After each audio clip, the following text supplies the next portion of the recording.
Amid ongoing negotiations in Turkey, with its own crisis on the border with Syria and the proposal of a demilitarised zone being put in Syria, the pace of the Arab revolutions is increasing. With Hillary Clinton and Catherine Ashton formally recognising for the EU and the United States the state of Libya as being governed by the Benghazi National Council.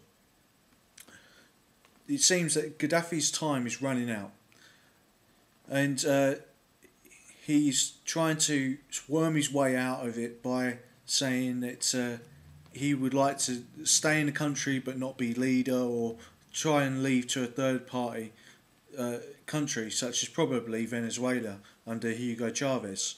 But he himself, Hugo Chavez, is having some serious problems of his own in terms of health and the stability of his regime. So where will Gaddafi go?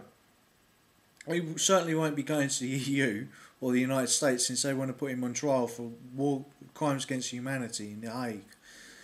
Is it now time, after the growing surge of victories by the Benghazi National Council, and now the government of Libya, around Tripoli, to capture many towns and villages, that the Europeans and Americans finally do the right thing and put in an army group, in effect a European Africa Corps, to finally finish the job in Tripoli?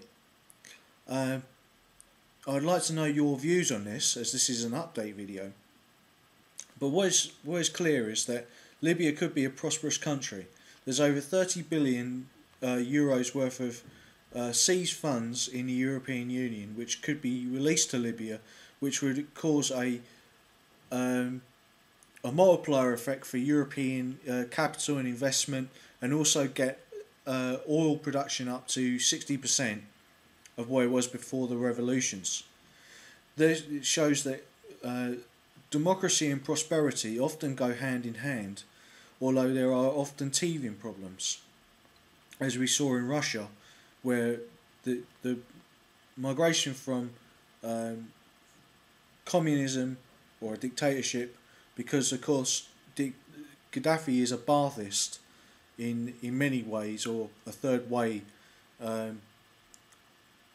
totalitarian socialist, much the same as as Saddam Hussein was, or Bashar Assad is in Syria. The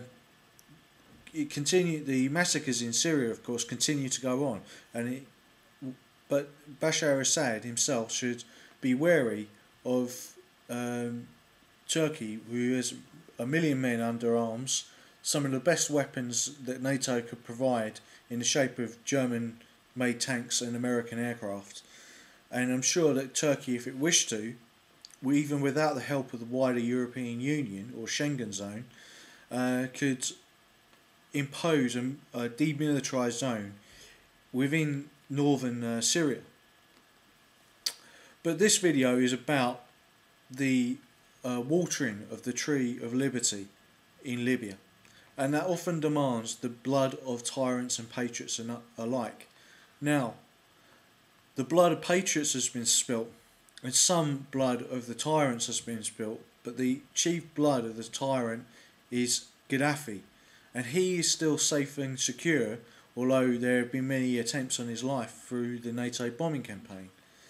We've also destroyed, NATO layers have destroyed much of his navy, much of his heavy weapons, and 12 more tornadoes have been scrambled to the combat zone, the fighting zone, to assist with the England's campaign, or UK's campaign, bringing the total of up to 24 aircraft, including Eurofighter and Tornadoes, and other aircraft in the direct combat role.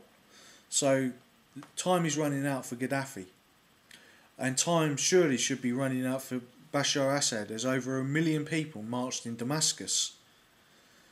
Time is running out for you dictators, and I'm glad to hear it, because the tree of liberty is hungry for your blood, and the people are in your countries, in the Arab Spring countries, are hungry for their liberty. Let us rejoice at this fact that the dictators are being held up in placards in Tahrir Square in Egypt, where the revolution is still not over, and wearing in pictures depicting them in orange jumpsuits at the end of a rope. The Egyptians themselves have noted that the old regime is not completely gone, and they've been calling for, in some cases, hunger strikes, the imposition of a civilian government and democratic elections. So the Arab Spring is not this is not the beginning of the end, but it's the start of the beginning. It could carry on, and could even reach into the non-Arab world in Iran, in another green revolution. So as the green flag of Gaddafi falls, the green flag of Iranian liberty could be raised. And with that, I shall conclude my video, and thank you for listening. Please send me all the information you can on the Arab Spring and the Arab uprisings. Thanks for listening.